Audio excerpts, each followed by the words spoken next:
Welcome back to this detailed breakdown of Star Wars The Rise of Skywalker. This is part 7 of this ongoing series, which at this rate is going to take probably years to finish. Dear Lord. Anyway, figured we should get back into it and push right on. Hopefully covering a decent chunk of the movie. I don't want to spend too much time on the intro this time. I'd rather just get right into the meat of the film. Just remember to go back and watch part 1 and start from there if this is your first episode of this series.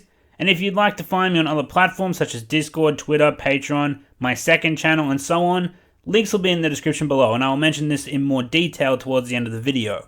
For now, let's continue. After being conveniently spotted by random First Order stormtroopers that were just lurking in a random desert in Pasana, with these strange elephant people, Rey and the crew hijack some speeders and push on into the desert. Even though Rey just previously said that they need to head back to the Falcon, again, pushing on with the mission would be the logical thing to do rather than retreating to the Falcon, unless they were going to use the Falcon to continue with the mission instead of retreating. But I'm just wondering why all of a sudden they go for the speeders instead, when Rey explicitly said they were heading back to the Falcon. Then again, that was before they ran into Lando, and Lando explicitly told them where the ship was, but I guess, whatever, let's let it slide.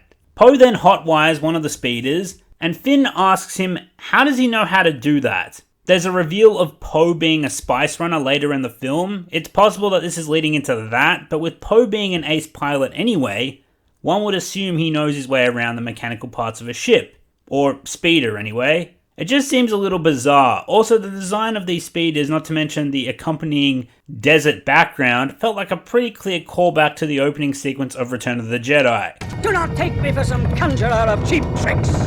And so the chase begins. The stormtroopers pursue on desert motorbikes, which honestly look kinda cool. They even have blasters on the front with a neat sound effect, which is rare in Disney Star Wars. The chase is pretty neat. The good guys and bad guys are firing at each other with blaster fire from both sides, even though they're essentially just driving in a straight line. This is accompanied by an awesome score and a violin that shines brilliantly thanks to Mr. John Williams. Despite the sloppy setup, I was on board with this until... They fly now?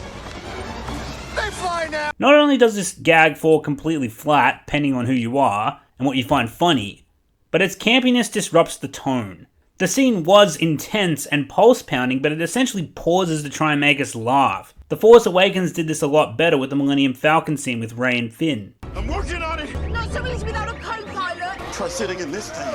The reason why this was funny was because, well, for one, it didn't grind the intensity of the chase to a halt, but it addresses something self-aware about the Millennium Falcon that Finn is clearly currently struggling with, something that was established in A New Hope, which was quite hard to do, operating the gunner seat in the Millennium Falcon. The film didn't pause to give us a campy quip, but rather focused on what was actually happening and was written in a way that added some levity to the situation. I hope that makes sense. Because in The Rise of Skywalker, it doesn't. Disney have written this like it's some big revelation that stormtroopers have jetpacks, or rather that the bad guys have jetpacks, when this has been quite common in previous Star Wars films and expanded media. If this was addressed in a more casual manner, I wouldn't have taken nearly as much issue with it, since we haven't seen these characters have any interaction with jump troopers before, but the way it's worded almost feels like some sort of grand advertisement for toy sales, and to let the audience know, or rather to trick them into thinking this is something new by Disney, when in actuality jump troopers are old news. Anyway, as we continue with the chase, both speeders get separated. Rey is trying to fight off the pursuing stormtroopers with Chewie, as well as trying to steer.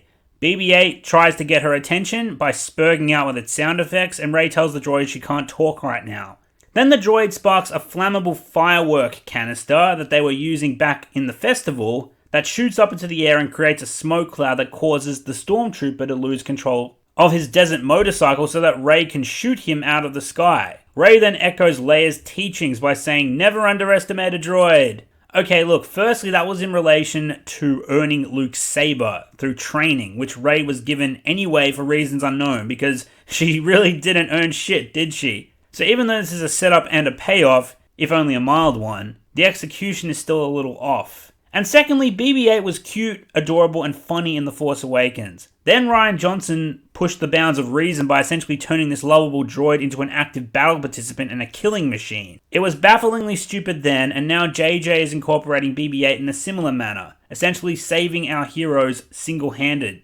Now, R2-D2 did save our heroes time and time again in the previous movies, but he did so in a droid's capacity. And admittedly, sometimes those reasons were somewhat contrived, in my personal opinion, but he only ever does so in a combat capacity twice, the way BB-8 does. The first was to save Anakin's ship from the Buzz droids, or rather to save itself, and the second was when he melted those two droids in fuel, which was just played for comic relief anyway. BB-8 bails out the characters time and time and time again by being an active combatant in the Disney movies. And I don't know about you, but for me it's getting tiresome, very tiresome. Meanwhile, Finn and Poe are getting pursued through a canyon, and Finn gets a bright idea.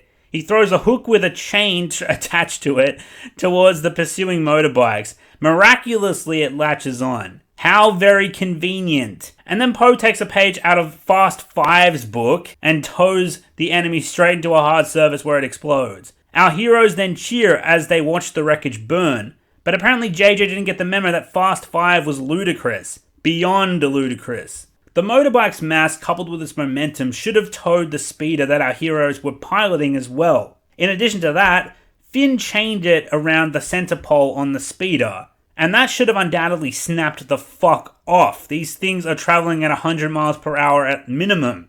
But not only do none of those things happen, but they leave the wreckage with the chain still attached, but all of a sudden it's gone. The chain disappears. The chain is not shown to be uncoupled whatsoever, and it actually just disappears pretty much. Even Fast Five remembered the damn chain existed before it was left behind. Anyway, Rey eyes Jedi Hunter Orgy's ship still baking out in the desert for some reason, completely intact, not ripped for parts, destroyed by weather, or buried by sand. Not to mention, it's on a pedestal. Everyone can see it. Orgy didn't even park it somewhere secluded.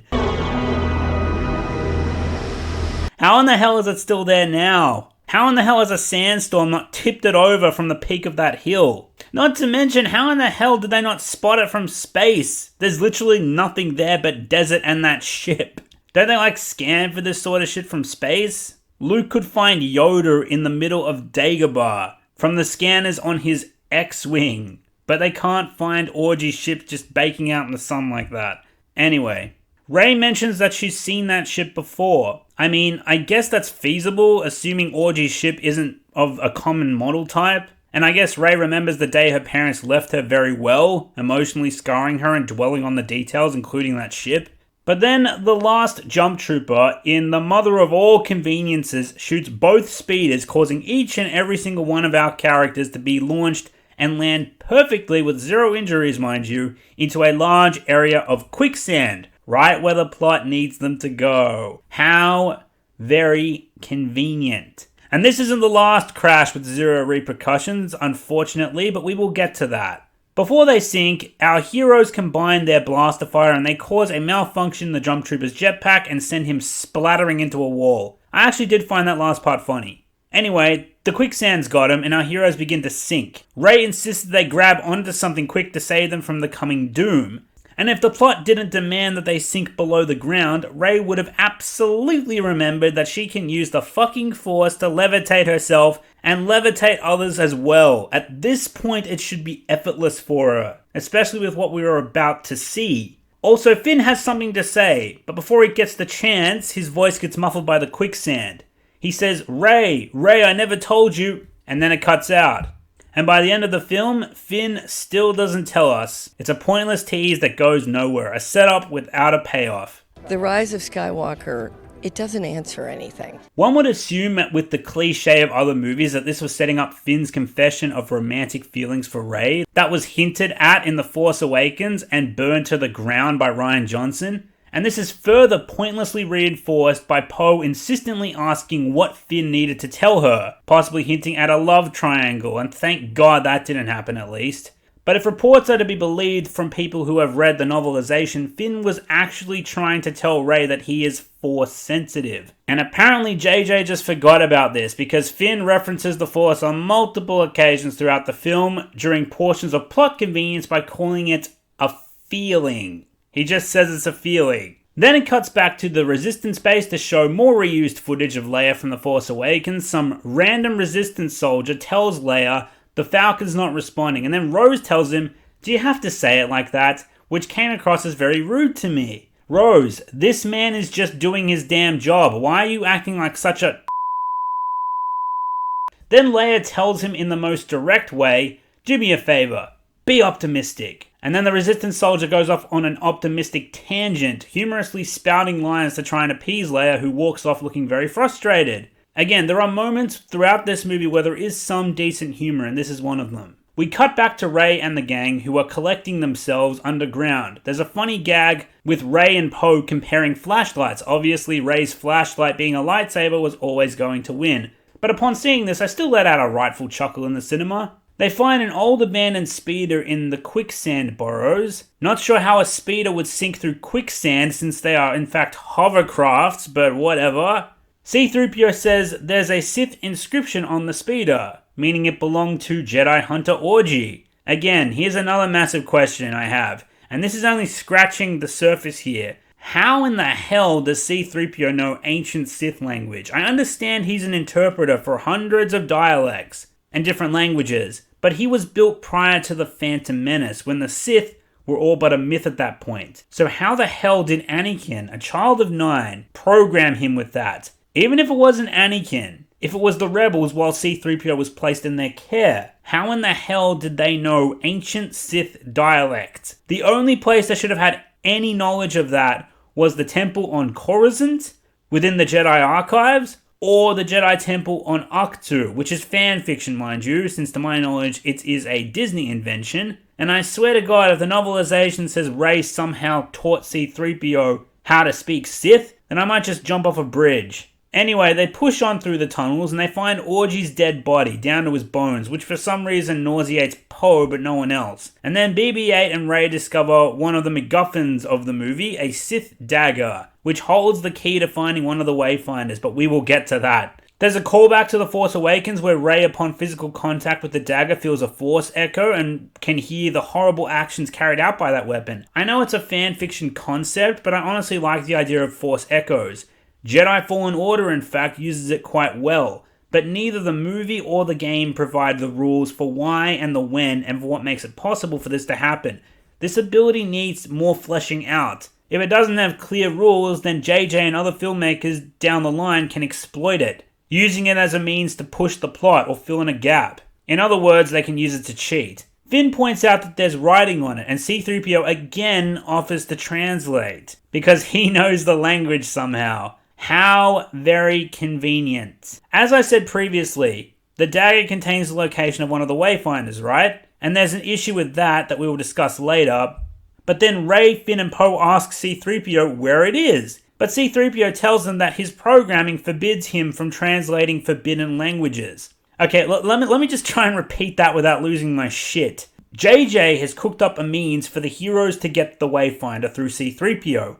A droid that shouldn't even know the language of ancient Sith in the first place, since he was programmed originally by a 9-year-old boy. But instead what JJ is telling us is that Anakin programmed C-3PO to understand a language he is unable to translate. So my question is, if he's unable to translate it, why give him the ability to understand it at all? If his primary function is to be an interpreter and interpret things, you Disney Lucasfilm jackasses.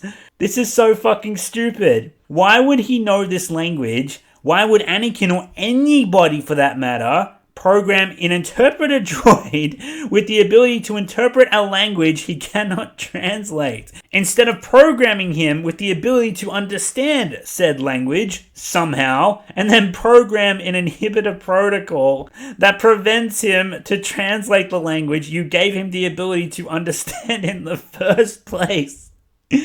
Oh my god, this script is beyond fucked. JJ, what in the hell is this? What did you do to Star Wars, man? Okay, let me take a breath. This is where we are up to, people. This is where Disney has brought us. And there's a reason I'm stopping this one a tad early, because good God, there's a ton of stuff to cover next episode. Broken lore, major retcons, death baiting, and immersion-shattering spaceship crashes. Oh boy, that's going to be fun. And yes, I wanted to reserve a whole episode to deconstruct only that, because there's a lot to say. And all of that will be covered in part 8 next time. And that brings us to the end of part 7. Thank you all so much for watching. Don't forget to check out part 1 and work your way down the list. I hope you find them entertaining, but in addition to that, I have another ongoing response series called Revenge of the Prequels. There's currently 14 videos in the series. It is a rage-fueled but thoroughly argumentative response series that specifically responds to creators that exhibit poor argumentation towards the Star Wars prequels and have been doing so for years. Check out the series if you're curious. You may find it cathartic, or at the very least you may find it entertaining. And there's one more series you may enjoy, the Dumb and Dumber series. If you were as pissed off as I was at the final season of Game of Thrones, you will most certainly enjoy that too. And they should more than bridge the gap for the next video. The last bit of content I have ongoing is a weekly podcast that usually contains the dissection of various articles, videos, or a civil debate with guests including other content creators and members of the channel's Discord server. Would love to see you there, so keep an eye out. Before I go, a quick shout out and thank you to all of my patrons. You guys are fantastic. I appreciate all your support towards me and my work. And if you'd like to support the channel and my work, you can donate to the Patreon, even if it's just $1 per month. It goes a long way in supporting creators like myself. And another special thank you to all of my YouTube members out there. If you are watching, thank you so much to the Star Killers, the Captain Prices, and the Master Chiefs. You're all awesome individuals, every single one of you, and I appreciate the support. If you'd like to become a channel member, click the join button and see if it takes your fancy. Any and all memberships help me out a great deal as well.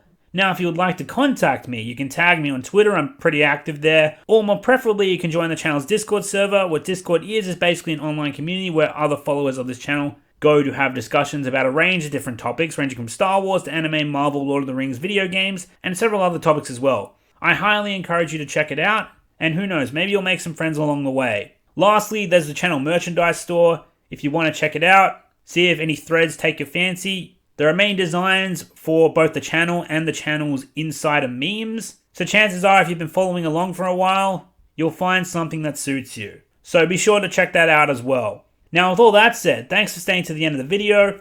I really appreciate it, and I'll see you next time.